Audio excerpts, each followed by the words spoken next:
For me, I feel like I've gotten close to people that I thought were actually really good friends. But then at some point they would just cut me off and not really say why. So then it made me question the friendship. And then it also made me realize that sometimes people view you one way and you view them completely different. Like, okay, you might be my best friend, but you just see me as an acquaintance. You know? So that was like, dang. So when I took a step back, I was like, I guess I had to realize that they might not have viewed me the same way as I viewed them. So it was nothing to cut me off. But then I also feel like sometimes people are just so quick to protect their peace that you don't even give the other person a chance to do better or change. You just... Or you never say anything, and like you act like it's not an issue, and then you just cut them off, and you be like, well, what did I do wrong? And they'll be like, oh, and they'll finally tell you, but the friendship's already severed. You didn't say anything when, you know, like, and that's what I always had an issue with. Like, people can say, like, they would always be able to speak their truth and like what bothered them, but when it came down to friendship, they were very like, you know what, like, I'm not gonna say anything, but you know, you better know like what, like why. Yes, you better know why I'm upset though, but I'm like, not gonna say it. Yes. And or they'll stay in the friendship and they'll let all the shit build. Yeah, and then they'll just be like, no, you are just yeah. And I'm like, what? But meanwhile, when it's me and it's reversed, I'll tell you in the moment or when it's an appropriate time most times, you know, like, hey, XYZ, so that you can not do it again. But if you don't give me that same courtesy, then it's like, yes, like, what do you expect? I've let some things build up personally, and some of my friendships have been affected by that. And even just living life and experiencing things like with people, it's not good to hold on to a lot of things like that, because it will not only just affect you, like where your relationships suffer, you're just not a fun person to be around. You know, you can't really enjoy life, but it affects your health. When I was younger, my mom used to always say, everybody, you need to talk. Like, after we found out that she was stressing to the point that she had an ulcer. So like that really, she had a whole conversation with us. She was like, okay, well, this is the reason why I talk to you guys, because it can affect your health. And that stuck with me to the point I was like, okay, at a certain point, you can't just hold on to a lot of stuff, because it really will affect you physically. It really will affect you, you know, mentally. It really will affect your relationships and all these different things that you got, you know, going on. Like, sometimes it's good to kind of, you know, take some time to clear your head and, you know,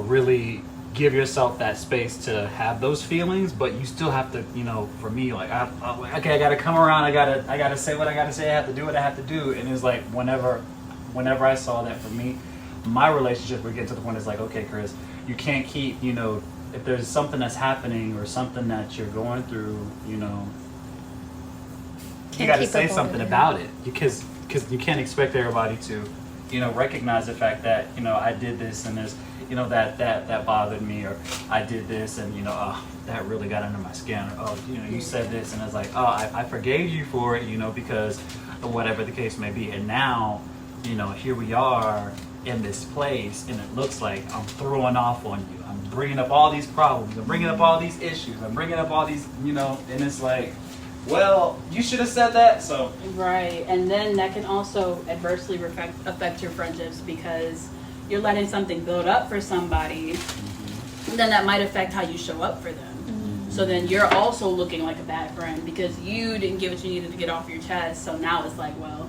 so-and-so be missing my major events, I invite him out, and he doesn't come, it's always something. But it's also like, on the flip side, sometimes it is stuff, and other times it's you getting in the way of whatever. When a lot of the times it's just a miscommunication. Sometimes your friends really just be having stuff going on, and I'll be thinking like, damn, so-and-so don't fuck with me no more. But then I have to get out of my head and realize it's not about me. Half the time they're not even thinking about me in that sense. Yeah, it's not personal attack to you, like they have other stuff going on. And that's also what I've had to learn as well, like, because I'm very observant empathically, where like if I see your tone change in the message, I'll be like, oh my gosh, what did I do wrong? Like, did I do something wrong? And I'll literally like go into a tornado, like, ooh, like, and that's what I've been talking with my therapist about, and she's like, you know,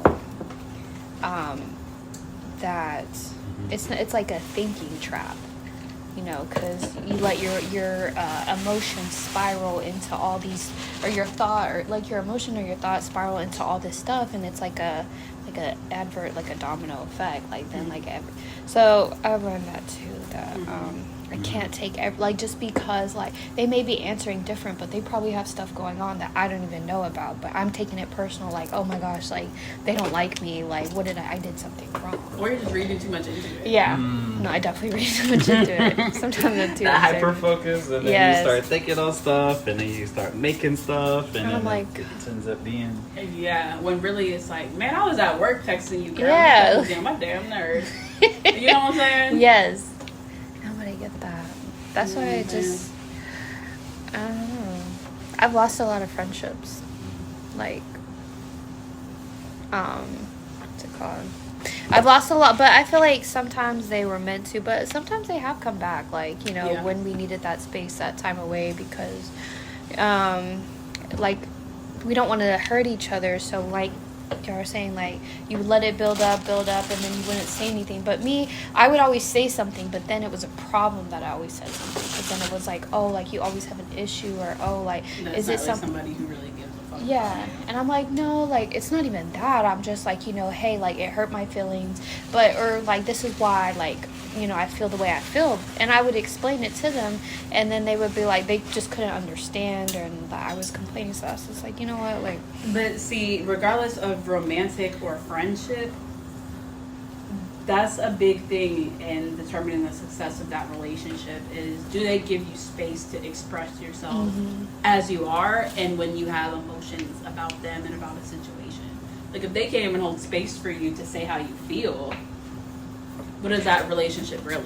and I had to tell my best friend, like, I was like, you know what, like, every time, like, or, like, it's always, like, it's been where we get in a, like, you know, like a disagreement, you'll bring up like other stuff that I've done that you don't like. And I was like, now, like, not only am I having to deal with the problem itself, I'm having to deal with like 3 or 4 problems that you had an issue with me, man, all in the same time. And like, I was like, And that's then a it just lot. makes me feel like kind of a shitty person. Yeah, because and you're I'm bringing like- all this shit up at once. Yes. Even though the first thing happened a year ago. Exactly. Like, Like, hello. And I was just like, I really need you to work on that. yeah, time and place too. for a lot of Yes. things. Like, you can't just be having a conversation about the things you do to get on my nerves when we head into the club. Yes. Just because I haven't seen you in 3 months. You know what I'm saying? Girl. The timing is real bad at that point, because it's like, It's like, read the you're room. about to turn up. Now I'm about to turn Now up. whoop I'm about your to turn up. ass. I think in having to cut off people from myself, like doing the same thing in reverse, like there's a person in particular where it's like I cut them off and I didn't feel any need to explain myself. But I know that was a pet peeve of mine. Like, oh, people cut me off, they didn't say anything. Like, damn. But then this particular person just felt like it was like building up just more and more shit. And then I was just like, yeah, nah, I'm so good on you. Like, I'm good on the situations they were building up. I could have definitely said something. But I guess it was just getting to the point where I was like, we're not even aligned to be friends. So I didn't feel like it was worth fighting for. And then that made me look at myself introspectively and be like, damn, maybe that's why these people cut me off. And just respecting that, you know? Like, it doesn't have to be that you're a bad person because you were cut off as a friend. Sometimes it's just not even really a person that you're supposed to be friends with, like you said.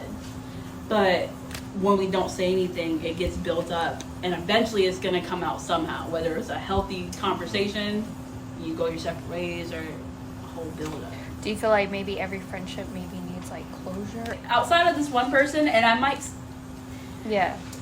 still come back just because that's the type of person that I am. I think it's all about different people. Like, I would just like knowing that, hey, this is what it is. I enjoyed our time that we did spend together, the memories that we do have. I wish you nothing but the best. Like, I would just like to leave things on good terms. You know what I mean? Yeah. And you never know how you might come back together with somebody later. Like, that girl might fuck around and be a producer with the label I'm trying to work for. You know, And because we left things on cool terms, we might actually be able to be friends now, and she might be able to help me out, vice versa. But we're adults and we've grown. Versus now I left it on a bad note, and that's the way you remember me. Yeah, sometimes life doesn't always give you options and those abilities to just kind of like end things on good notes, which is real sad because like as you grow and you mature, you kind of like you look back on those, like you said, those old situations like, dang, I had this opportunity, you know, or this person left without notice, or you know, I had to leave without notice because of all these different things like that. And looking back on them, you're just it's kind of like you use it kind of as a tool to help you build further, more beneficial, helpful, you know, positive relationships with people. Implement boundaries, like right. You gotta, you know, because like sometimes, you know, some people will exit because they're exiting the best way that they know how, and that's another layer because you mentioned that like of understanding that comes in like, oh, this person left without notice, or this person did, but that was the best that they could do at that time to keep, you know, everything kind of copacetic the best that they could, and there is that kind of that whole, you know, avoidant situation that people deal with in their different relationships or their whatever the case may be, and then it does spark sometimes feelings within us that, ouch, that hurt a little bit because you don't like me enough that you can't talk to me face to face, you know, and then it's a lot in that. I feel like it triggers our abandonment. Ooh, If you and our ego. Yeah, our abandonment and our ego, like wow, like, you know. But that's why, for me personally, I can see that with my past relationships because we just were younger. We didn't have the thought processes that we do now in like growth, self-care, healing, etc. So I can understand why things may have been left the way that they were. But as I'm getting older, I would like to think that I'm a little more selective with the friends that I have, sure, that I can have these conversations. Or even if we do go our separate ways, I know you enough prior to that to know that you can handle a conversation as an adult. You know? Jumping ship. Without doing the most. Yeah, and it not having to be dramatic or dragged out or or like now we're beefing on social media. Yeah, exactly. Like, you know, it could be mature and like, you know, you could see your point. Like you want friendships like that, like not where like it's one-sided. Exactly. And, like you gotta walk on eggshells and you're just like, oh shit, I hit a landmine, duck. I will say that one thing that I have been struggling with as it pertains to friendships is more so like acquaintances, where because I am a more social person and I meet people out doing everything that I do, I feel some people will hit me up just like, hey, how you doing, da da da, on a more consistent basis, and I feel bad just ignoring them. But it's also like we really don't have anything to talk about. But then I've also been on the other side of that where I see somebody cool and I'm like, damn, I would love to get to know them. So I just stay at it. So it's like, yes, no. It's like you don't even know how to like balance that because it's like, damn, I don't like when it's done to me, but like if I don't feel like there's any like there's nothing bad about them. Yeah, we just never hung out to build a connection. But even sometimes, you know, like it's not gonna go nowhere. I'm very picky with my friends. Like I'm very like, I know if I like you like the first like time we meet, or if I just like I'm good off you. You just put your energy into this, and I don't like being led astray, so I don't want someone to do that to me. But sometimes it's very hard to have like that conversation where it's like, you know, I see you more of as an acquaintance, someone I can be cordial with, where I'm like, you know, hey, like, you know, how you doing? But it doesn't have to be like this full 3-hour long conversation that we need to have, or like, you know, we need to hang out. I still don't know how to like manage that because I don't want to hurt their feelings, but I also like, I don't know, I just don't see me being friends with you. I don't feel a need to force it. Yeah. Also get where, like, I've seen someone, I'm like, man, they're really fucking cool. I want to be their friend. And they don't give a fuck about me. And I'm like, damn. Like, hello. I'm actually cool at fit. Yeah. Fuck you. You better ask about me. Yeah. I've been on that side. And it's just, like, it sucks. So I'm like, how do you manage that? The thing about me is I know who I am as a friend. I give my all, so I can't really just like give a little. Like it's either I give my all or I don't give nothing at all. So that's why I don't really have acquaintances. Like I don't want any more acquaintances. Yes. Sometimes it can't be helped with like maybe work or something, but for the most part, I just don't see the point of it. Like if I can't come to you on some just like random shit one night, like I can't be myself. if I can't be myself and like one Yes. night call you like, girl, I'm trying to go skinny dipping. You're either down or you're not, but like don't make me feel like a weirdo because I want to go skinny dipping. Yes, or You know, like I just want to do some random shit. I just want to be myself. Like let me be me. Or like I can't open up to you. If it's surface level, then what's the point? Because I have plenty of deep friendships that I could rather spend my time with, you know? I just had this exact conversation with my therapist today. Literally exact. I told her, like, I was like, if I can't be my authentic self with you, like, I know I can't, like, I don't want a friendship with you.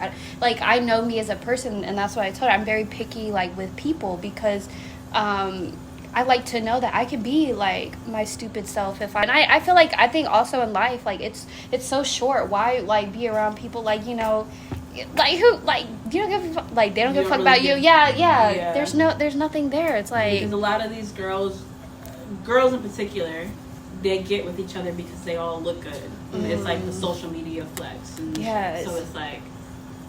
Do y'all even hang out, you know? And I've always been I'm sure some of them do, but I'm just saying, you know, like it's all about the aesthetic nowadays. If you're only gonna hit me up like to go out, like I don't want to be your friend either because like that's all I'm good for, to go out, have drunk, like be a mess with. That same conversation, right? Now take it and apply it to the dating world. The conversation with the lawyer and the bus driver. Y'all know what conversation? No? Basically, this top beautiful big-wig lawyer, Ebony Williams. She was being interviewed by an older black woman, and she asked her if she would date a bus driver. She's like a self-made multimillionaire. And she was just like, basically no, unless he owns the bus company. And a lot of people, like, the genders were up in arms because women were like, she makes a shit ton of money. Why would she be expected to date a bus driver? They don't even have anything to talk about, XYZ. And then the men were like, well, she's just marrying for money, not love, and like, why can't she, like, why are y'all saying she's dating down? And then she made a comment about like bus drivers being average. It's like a whole thing, but it's actually really thought-provoking. Many black women were saying she would have never been asked that question if she was a white woman, like her white counterparts. But because she's black, XYZ, now she's just automatically expected to date a bus driver. When would they even ever be in the same room? And then men are saying exactly what they're saying, like she's marrying for money, not love. I understand both sides of it, but I brought it into our conversation just now because someone was saying, like, if you have a checklist and it includes like the superficial, like money and looks, you're not really looking for love. You're not. And I was like, damn, like I get it. I wouldn't want to date like every night, because it made me think, like, are you really dating for love? Of course you don't want somebody who's not going to be able to take care of you. But do they really have to make 6 figures and be 6 foot? And then I had a friend too, we were kind of talking about this similar thing. And she was saying like basically how society makes this narrative for you of like the type of person that you're supposed to be with and date. She said women are so busy trying to build a man into our societal norms and prerequisites that we pass up the best man that is right in front of you. Basically like Build-A-Bear. And she said misconceptions of how men are supposed to be affects our view of the worthy men that are actually in our life. Stop picturing the ideal person society tells you to be with and go with the person that makes you happy. I feel like it's okay to have those boundaries for yourself because you're living for you. You're not living for society. You're not living like would they do like if they wanted to say, oh, I would never date a bus driver. I wouldn't even date the head of the bus driving company. Like, you know, who is it for them to have an input on the life we want for ourselves? Because I mean, they're not paying my bills. They're not doing anything for me to have any input on how I want my life to play out. That was a motherfucking word. Okay. A sermon. Are we even bothered about what anybody thinks about us? Because would they be bothered what I thought about them? No. So why are we gonna let our head like go off the rail because of other people Yes, on giving us a certain exactly. thing, yeah. And at the end of the day, what do they do for us? The whole bus driver, because like I heard a couple different debates on that subject, like Yama's way and what's her name? What's the woman she was talking to? Ebony Williams. Ebony Williams' way, and then like I've heard and seen people like upset and angry about like from the men's point of view, like and just kind of like expecting, you know, her point of view. Like I say the men's point of view because like for me, at the end of the day, like my whole thing is different strokes for different folks. If she wants somebody, if she feels like that's what she wants, that's what she needs, then let her have that. As a man, you know, some people I guess use that as a statement, as a blanket statement for how all men should kind of behave or act towards, or you know, I guess what they should be pursuing to be with a woman of that caliber. And then to that I would just have to say you have to really look at yourself and figure out, you know, why is this aggravating me, irritating me so? You know, why is this getting under my skin? Am I dealing with some type of like feelings of, you know, like, okay, I'm not good Inadequacy? enough. Inadequacy, damn, that's what I was looking for. Am I dealing with some kind of inadequacy? Am I not willing or able to, you know, provide in this particular situation? Do I feel like I need to? Do I feel like I don't need to? Do I have a history of dealing with women who take advantage of me or What men triggered or whatever? you? Right. What was the switch that flipped that got you in that headspace? And a lot of those conversations are for the purpose of, you know, inspiring that thought. Okay, Yeah. start thinking like, what is it that I'm doing? What is it that, you know, I could be doing? You know, why would I be with a guy who's, you know, riding the bus, you know, so, or driving the bus, you know? Why wouldn't I be with the person that's working in the factory, or, you know? And if it's okay, I like nice things and I want nice things bought for me, then hey, That's you. that's you. And Yeah. that's okay. Accept that. I like nice things bought for me, and then you have to take it to the next level. Like, okay, what's going on? Like, why do I feel like he can't provide for me? Is love not enough? Am I looking for looks? Am I looking for aesthetics? Am I looking for, you know, something outside of love? Is love Not enough, But girl! then it goes right back to societal pressures. Yeah. Because, Not enough. okay, yeah, he loves me and everybody want to be loved, but I'm the one that's financially supporting us as the woman.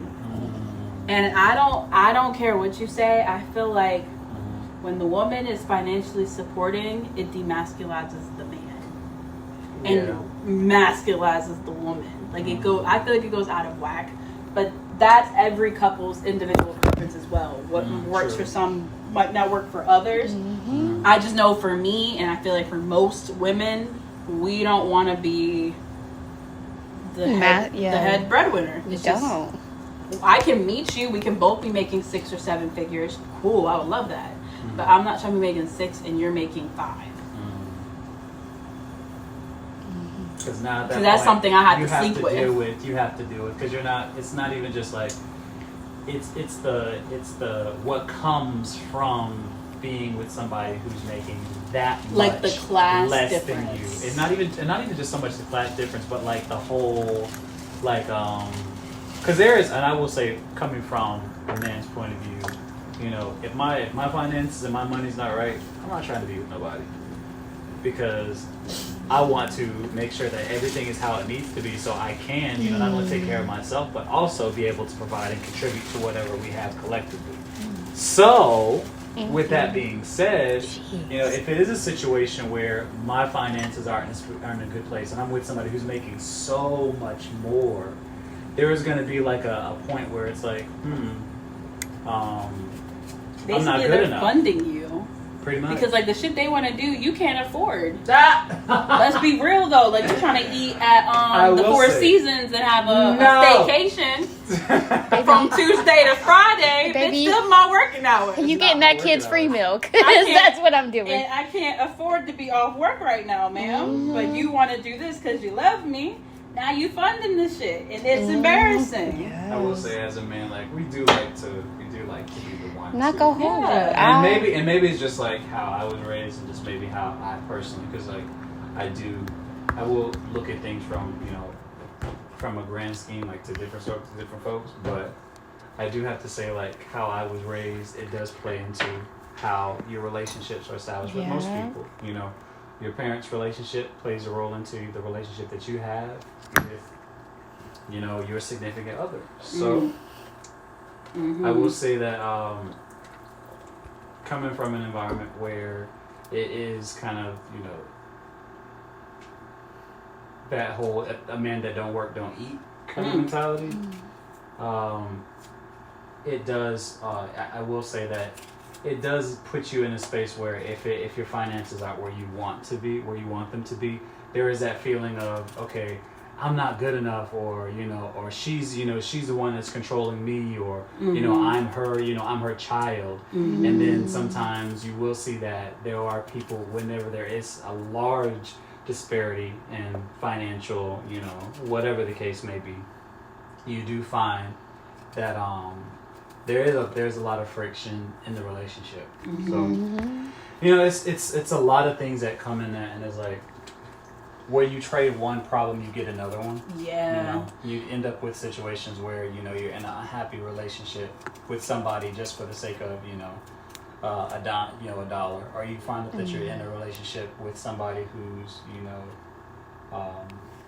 it's and like, and even talking about this, like, it's just like it's just one conversation, Layer. just one, because there's so much more to it. It's like, you know, what is he doing? Is he contributing? Is he helping me be this person who I am today? And then you get the whole spousal part, you know, the whole like, oh, like what is Mary J. Blige and her ex-husband, you know, that weird situation. You know, it's like you get these scenarios where you have these quote unquote famous people, famous women, famous men, famous women, you know, that are in these relationships with people who are with someone who then took advantage of them later, once it was all said and done. Yeah. I think it's about security, because if I'm the breadwinner as a woman, right, and let's say I'm the lawyer, and my man is the bus driver, 7-5 figures. If I fall on hard times as the woman, you're my man, I have to know that I can fall back on you. If it was that dynamic, you know, because for me in reverse, I want my man to be able to fall back on me, whatever. But if it was reversed. But yeah, you're working, you do still have some sort of income, but what type of amenities and luxuries do I have as a 7-figure earner? If I fall on hard times, you won't be able to keep up with that. Now I'm going to be in a depressive state, and it's like me realizing that I don't have the security like I thought. Now, versus if we're equally it's yoked. a lifestyle thing? Like you get comfortable Yeah, with like your lifestyle. But I mean, if you earn that lifestyle up to that point, and shit, it might have been a while since you, Jenny from the block, you know? So the love would really play a part, you know?